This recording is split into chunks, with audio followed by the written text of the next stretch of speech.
Everybody all right? Test, test.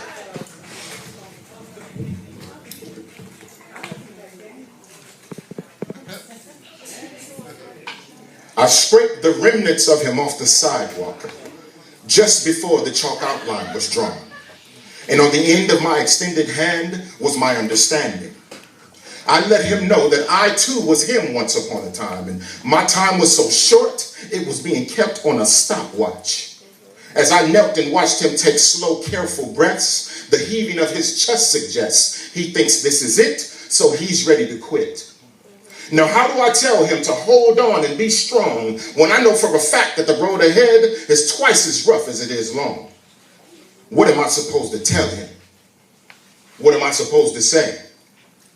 Hold on anyway and pray daily for it to be a good day? I need to try to explain to him why he's under attack, why he was born with a target on his chest and his back. I need to give him the handbook on how to prevent being convicted for walking or driving while black. Got to get him to understand that contrary to popular belief, life is not all about stacking racks. There's more to it than that. How do I explain this fixed deck that he was born playing against? And how do I not wince thinking about the shit I myself had to deal with? Because this life is sometimes a bitter pill to swallow, unless you chase it with Old E or Hennessy. But I told him to walk the straight and narrow.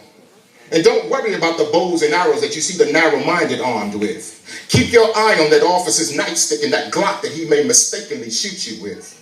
Take off running and hit a fence if they tell you to freeze. Yeah, you'll probably get a resisting arrest charge, but hey, it beats a chokehold and you trying to tell him you can't breathe. Now, what am I supposed to do when the ones he's supposed to run to for protection are the same ones he needs to stay away from for self-preservation? Our ancestors are the pioneers in the construction of this great nation, but this younger generation is looking like the ones who will be responsible for the destruction of all creation. At least that's the way it looks in their eyes. Young black lives mean absolutely nothing to them. Go down to Miami and ask the parents of Trayvon Martin. Check your history books. Read up on Emmett Till and see why he was killed. Look how they gunned Mike Brown down. And then CNN chose to compare clear broken windows to broken gray backs under a blanket of police brutality on our young blacks. But I just told him to keep his nose clean, stay out of trouble and listen to his mother. Told him to stay on the path that God has laid out for him. Stand pat. Keep that hoodie off your head and let it rest firmly on your upper back, because this life is funny sometimes. You never know.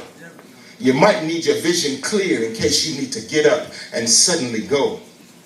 But I don't know. Are there really any words of wisdom that I can spit to him to prepare him for this war called life that he's already entered in? I know I never received any, and I've had conversations aplenty. I'm just hoping the Almighty grants me some type of clarity so that I can suggest some type of reading. Otherwise, what am I supposed to tell him? I mean, really, what am I supposed to say? Thank you.